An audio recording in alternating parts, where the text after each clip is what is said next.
স্বরাষ্ট্র মন্ত্রণালয়ের সিনিয়র সচিব নাসিমুল গনি জানিয়েছেন, এবছরও স্বাধীনতা দিবসে কোনো কুচকাওয়াজ হচ্ছে না।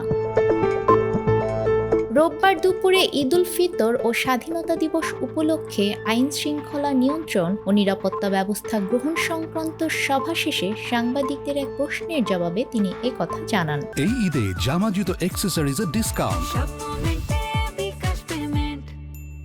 স্বরাষ্ট্র মন্ত্রণালয়ের সিনিয়র সচিব বলেন, রমজান চলছে, ঈদের ছুটি পড়ছে এই সময়, ২৬ মার্চ একই সময় পড়েছে। বৈঠকে এই সময়ে ঝুঁকি কমানোর বিষয়ে আলাপ হয়েছে। গত বছর কুচকাওয়াজ হয়নি, এবারও হবে না। আমরা কোনো আনন্দ করার মেজাজে নেই। স্বাধীনতা দিবসে আইন শৃঙ্খলা বা কোনো নিরাপত্তা ঝুঁকি আছে কিনা জানতে চাইলে সচিব বলেন, আমি কোনো ঝুঁকি দেখছি না। সভায় সভাপতিত্ব করেন স্বরাষ্ট্র উপদেষ্টা অবসরপ্রাপ্ত lieutenant general Jahangir Alam Chowdhury.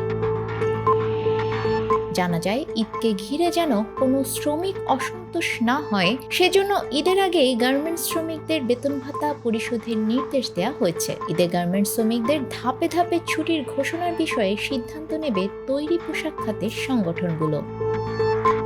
News desk, আমাদের সময়।